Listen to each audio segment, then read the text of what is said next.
sallallahu alaihi wasallam. Wallahu a'lam bishawab. Ada beberapa kasus di satu masjid yang masih punya lahan kosong, jadi ada perdebatan antara pengurus karena ada tawaran untuk menyewa lahan itu untuk dibikin tower misalkan, karena ada misalkan 5 tahun 10 tahun. Nah, apa itu diperbolehkan gitu? Ada namanya wakif, orang yang berwakaf. Ada namanya orang yang menerima wakaf, selalu disebutnya dengan nazir. Ada namanya ijab dan qabul, antara orang yang berwakaf dan menerima wakaf. Aku wakafkan tanah ini untuk masjid. Kemudian pengurus masjid sebagai nazir menerima, kami terima. Ada benda yang diwakafkan, 4. Cukup 4 syarat ini, maka akadnya itu bukan infak, bukan sedekah, bukan zakat, tapi akad itu disebut dengan wakaf. Siapa pemilik wakaf? Umat Islam, milik Allah Subhanahu wa taala. Tanah itu la yuba'u, tak boleh dijual. Wala yurasu, tak boleh diwariskan kepada anak cucu. Wala yuhabu, tak boleh dihibahkan kepada orang lain. Maka beberapa orang dari umat Islam yang memiliki kecakapan ekonomi mengurus tanah wakaf ini. Bolehkah mereka mengambil hasil dari wakaf ini? Boleh, paling banyak 10%. Lalu kemudian di atas tanah ini dibangunlah rumah sakit, dibangun klinik, dibangun hotel, dibangun cottage, dibangun ruko. Dari mana? Dari milik umat. Diambil dari uang umat, infak, sedekah. Maka dibangunkan hal ini, lalu disewakan. 1 bulan, hotel ini bisa membayar 1 miliar. Menyetor kepada nazir. Lalu kemudian dari hasil rumah sakit, dari ruko, dari cottage, dapat lagi 1 miliar. Maka terkumpullah 1 bulan 2 miliar. Berapakah pengurus boleh mengambil? Maka paling tinggi pengurus hanya boleh mengambil 10%, 200 juta. Diambillah 200 juta untuk pengurus, halalan thayyibah untuk dia. Disitulah kebijaksanaan Islam. Lalu kemudian yang sisanya tadi keuntungan, yang 1,8 miliar itu kemana? Dipakai untuk kemaslahatan umat. Makanya orang Saudi Arabia, kalau dia ada tanah wakaf, orang Arab, orang Mesir, kalau tanah wakaf, maka yang pertama dia pikirkan adalah apa yang bisa menghasilkan. Sedangkan orang kita kalau dapat tanah wakaf, bagaimana caranya supaya tanah ini bisa dikuasai sekelompok orang sehingga berubah menjadi milik dia. Maka dia sudah mengambil hak milik umat. Kemana kita mau minta izinnya di hadapan Allah Subhanahu wa taala? Milik umat satu dunia, satu zaman ini. Yang mestinya dibalikkan. Tanah ini tanah wakaf, semennya semen wakaf, kelasnya kelas wakaf, milik umat. Tiba-tiba dijadikan milik pribadi, dan ketika anak-anak umat Islam bersekolah, bayar mahal. Maka 2 kali kenanya. Pertama, kena karena tidak amanah terhadap umat yang sudah mati, yang mewakafkan. Yang kedua, kena karena tidak memberikan manfaat kepada umat yang hidup di zaman ini dan zaman akan datang. Dari mana Ustadz bisa sekolah gratis di Al-Azhar, dapat tiket pulang? Kalau sakit, tinggal pergi ke rumah sakit Husain. Rumah sakit Husain itu punya Al-Azhar, gratis. Tiap tahun ada pemeriksaan darah, apa kena penyakit HIV menular atau tidak, gratis. Kalau ada anak Indonesia yang sakit, usus buntu, sakit berbagai macam, tinggal tunjukkan kartu Azhar, gratis. Dari mana? Wakaf. Azhar wakafnya paling besar. Itulah maka dari mulai TK, SD, SMP, SMA, Sanawiyah, Aliyah, S1, S2, S3, sampai rumah sakit, pengiriman da'i-da'i semua yang dikirim ke seluruh dunia ditanggung oleh wakaf. Itulah fungsi wakaf. Jadi kalau tanahnya tanah wakaf, lokalnya lokal kelas wakaf, tapi sekolah bayar malah mahal, lalu mana guna wakaf? Kita sudah mengkhianati umat. Lalu kemudian tanah sudah dibangun kelas, ada kosong. Datanglah perusahaan telekomunikasi mau membuat tower.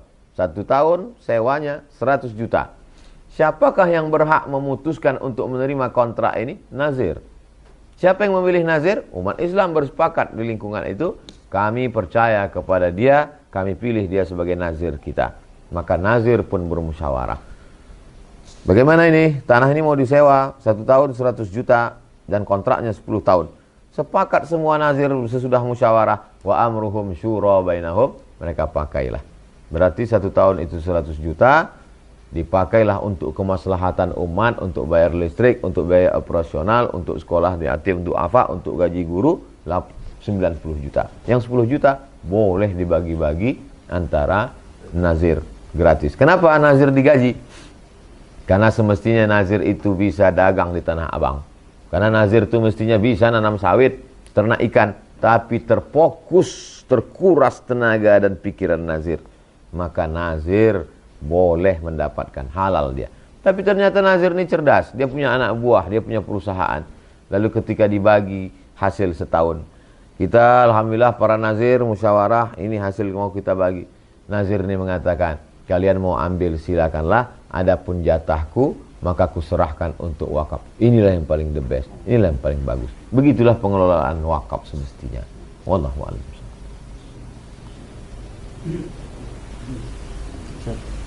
Tentang wakaf tadi Ustaz, sekarang ini kan banyak nih Ustaz, pondok-pondok pesantren yang dari tanahnya tadi dari wakaf, bangunan juga sudah wakaf.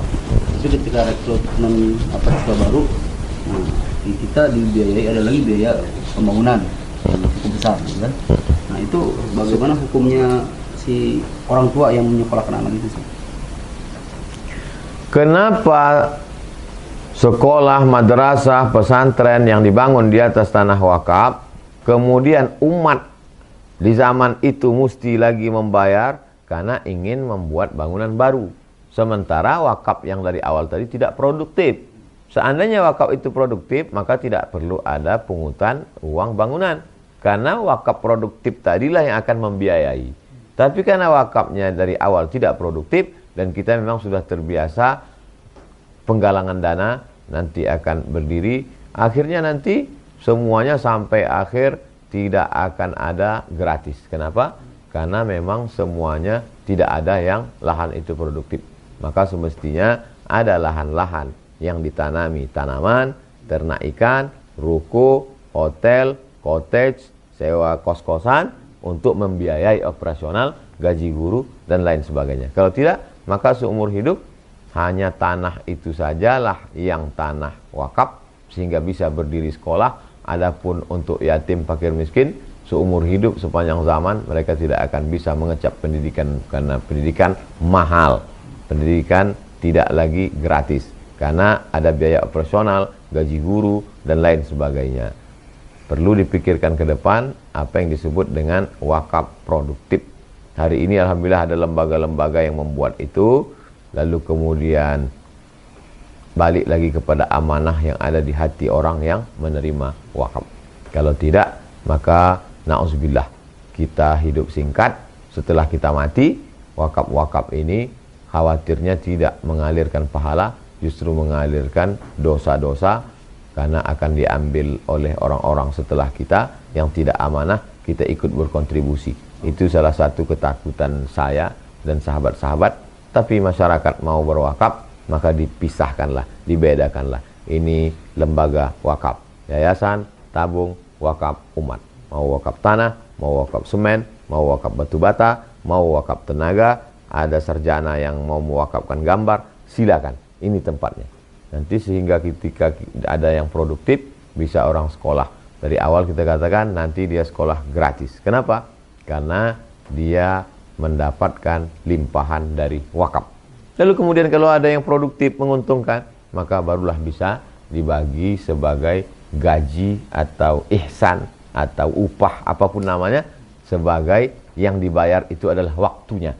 Jadi kalau pemerintahan Saudi Arabia membayar gaji imam Masjidil Haram, yang dibayar itu bukan hafalannya, yang dibayar itu bukan suaranya.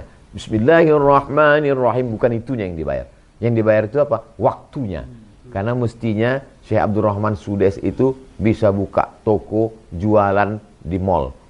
Tapi karena dia tak bisa, karena dia mesti menghafal Quran, mesti khusus ini, maka waktu dia itulah yang dibayar oleh pemerintah Saudi Arabia. Wallahu a'lam.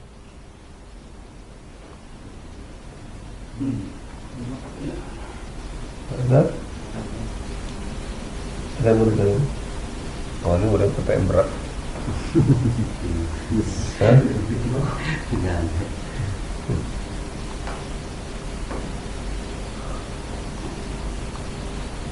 Jadi kalau sekarang misalnya kita wakaf gitu Ustaz, ke satu pondok pesantren yang dikelola oleh yayasan pribadi. Kita sudah tahu itu yayasan pribadi yang memang dikelola oleh pribadi, itu kita berwakaf ini untuk pembangunan pesantren, untuk bikin gedung baru gitu. Nah itu hukumnya si pewakaf itu gimana? Kalau tadi Ustaz bilang kalau nanti khawatirnya disalahgunakan setelah anak cucunya dan lain-lain, itu bagaimana? Kalau kita tidak tahu ke depannya seperti apa. Wa ma tadri nafsum madza taksibu ghadan. Tidak ada orang yang tahu apa yang akan terjadi esok hari. Mungkin di awal ayahnya amanah, orangnya baik. Setelah itu bapaknya mati, meninggal dunia. Maka giliran anaknya, kemudian anak menjual tanah wakaf, kita tak tahu. Maka kita hanya mengantisipasi. Kalau ada 5 yayasan wakaf, maka kita cari yayasan yang ada badan wakafnya. Gontor punya badan wakaf 15 orang, 2 orang terdiri dari yang ada hubungan nasab zuriat keturunan dengan pendiri, sedangkan sisanya adalah orang-orang yang di luar, alumni dan lain sebagainya. Maka ke 15 orang inilah yang memutuskan bagaimana ke depan, bagaimana perjalanan wakaf ini ke depan, yang disebut dengan sunnah tadafu'iyah. Walaula daf'ullahin nasa ba'duhum bi ba'din. Kalaulah bukan karena manusia ini saling meluruskan, kita berkumpul bersama, tak mungkin kita sama-sama sesat. Karena kata Nabi, la tajtami'u ummati ala dhalalatin.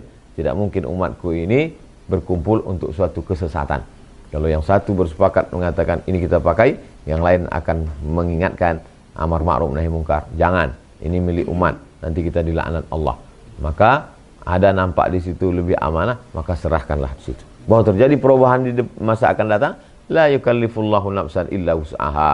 Allah tidak membebani lebih dari semampunya.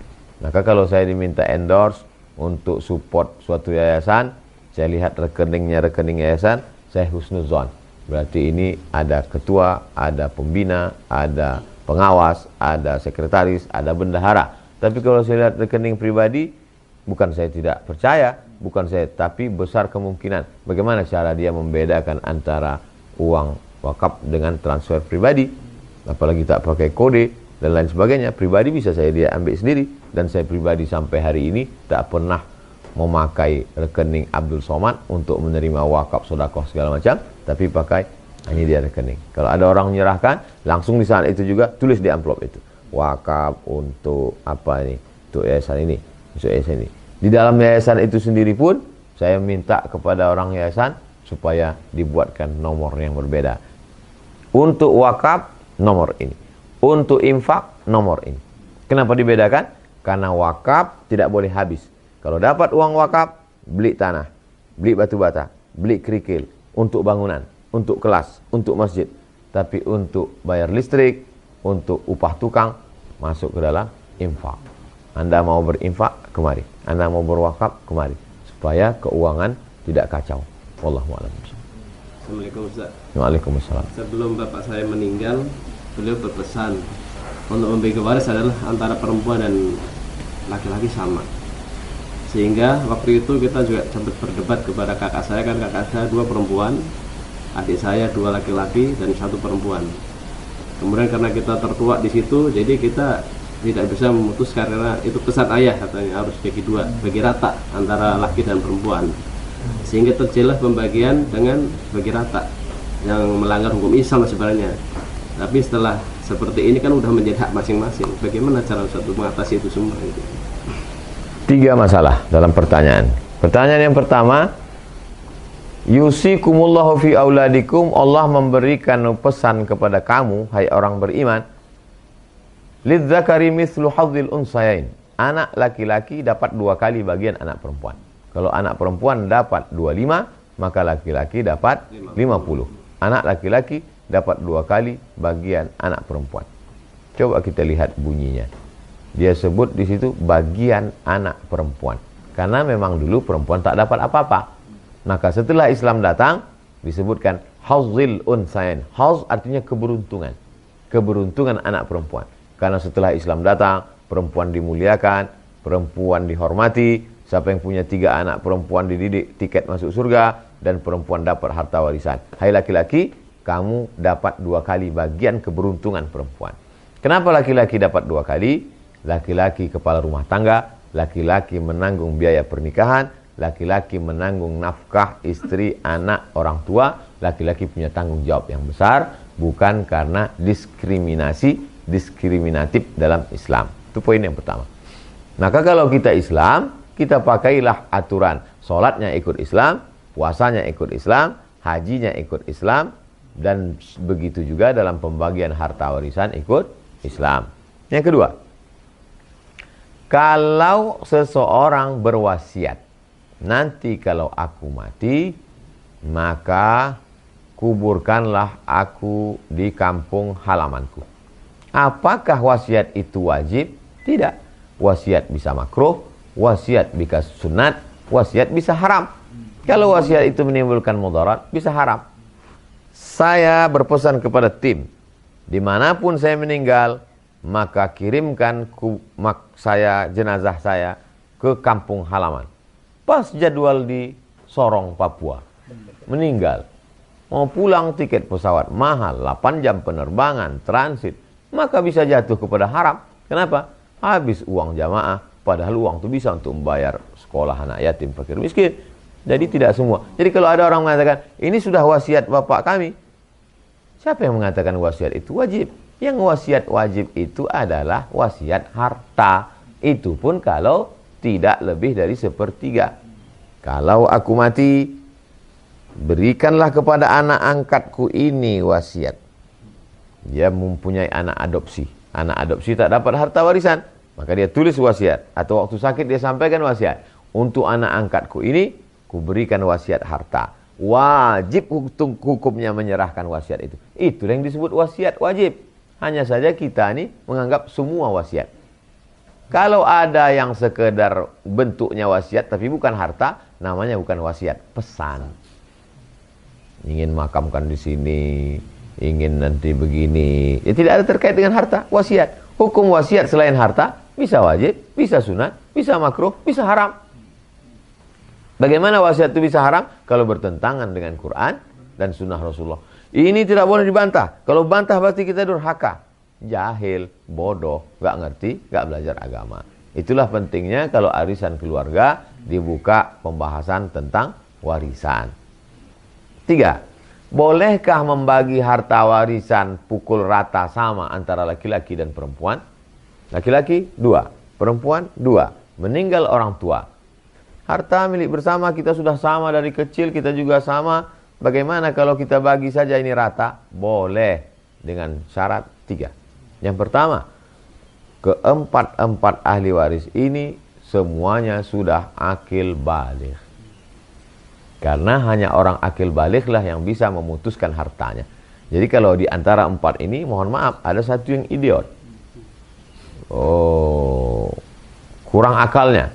Maka jatah dia tidak boleh dibagi sama. Kenapa? Karena dia tidak bisa memutuskan tentang hartanya.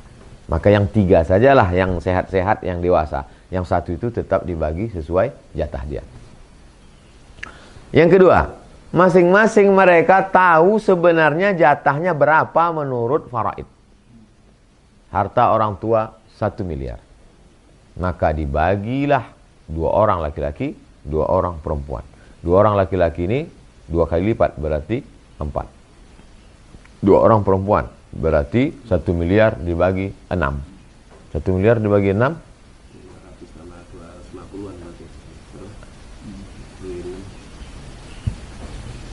200. Maka masing-masing mereka ini tahu sebetulnya jatahnya berapa. Laki-laki yang 2 ini tahu dia jatahnya berapa. Jangan sampai dibagi rata, setelah dibagi rata baru dia ngaji.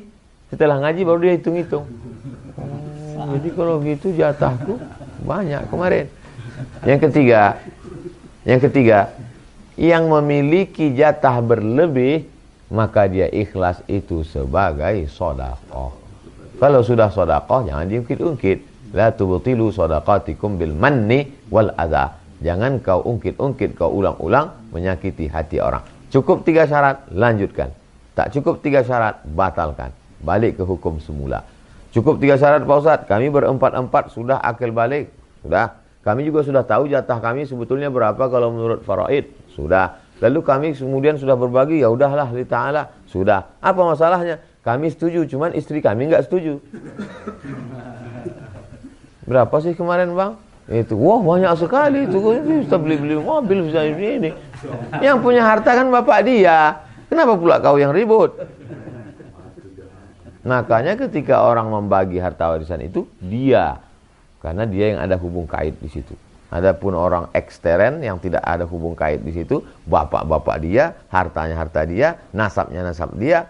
Nah ini pentingnya orang ngerti. Kalau tidak ngerti, maka orang tidak tahu memposisikan dirinya di mana. Jadi perbuatan tadi mengatakan kalian bagi sama saja, bisa jadi baik, bisa jadi tidak baik. Kenapa disuruh bagi rata saja? Karena melihat kebutuhan laki-laki perempuan toh sama saja sekarang. Anak-anak ini pun dibesarkan dalam lingkungan, ya udahlah bagi sama saja. Maka niat orang-orang tua itu baik. Uzkuru mahasina mautakum. Orang-orang tua itu yang sudah meninggal sebutlah baik-baiknya saja. Yang tak baiknya doakan mereka, Allahumma fir lahum warhamhum wa'afihim wa'fu anhum. Wallahu a'lam bishawab. Terima kasih Ustaz, mudah-mudahan bermanfaat buat kita. Amin. Barakallahu fikum. Kita juga memang ikhlaskan apa adanya. Selesai, deal. 3 syarat selesai. Tambahan untuk warisan. Misalkan ada kita kenal satu orang yang punya harta banyak meninggal, dan setelah itu kita tahu bahwa yang bersangkutan punya istri yang tidak diketahui orang, hanya sebuah kecil aja, nah, istri dan punya anak. Nah itu sejauh mana kita kewajiban untuk menyampaikan ke keluarga yang umumnya ketahuan asli gitu. Saya khawatir menimbulkan konflik dalam satu sisi. Dalam satu sisi kan ada hak istri dan anaknya walaupun itu nikahnya siri. Umat Islam di Indonesia perlu dicerahkan supaya tidak terjadi konflik di masa akan datang. Kalau terjadi konflik, orang akan pergi ke pengadilan agama. Kantor pengadilan agama hanya mengakui nikah yang terdaftar di kantor urusan agama Papua. Yang tidak terdaftar di sana, maka akan sulit dibantu secara hukum negara Kesatuan Republik Indonesia. Karena hakim juga ribet, ini masalah dia banyak. Maka kalau kita pahamkan itu, tidak akan ada perempuan mau dinikahi secara siri. Kenapa? Karena dia nanti akan sulit untuk mendapatkan, dia tak dapat warisan, anaknya tak dapat, karena harta dikuasai oleh istri pertama sah yang ada suratnya. 2 kali dia kena. Pertama tak dapat, yang kedua seumur hidup akan dianggap sebagai pelakor, pengganggu laki orang. Dan sudah sepakat emak-emak se-Indonesia untuk menghancam. Cobalah perhatikan artis-artis siapapun di Indonesia, asal sudah itu sudah seumur hidup sudah dicap. Indonesia adalah negara penggemar telenovela. Jadi perempuan itu akan teraniaya. Wahai perempuan-perempuan, jangan kalian mau dinikahi secara siri, karena yang teraniaya adalah kalian. Wallahu a'lam.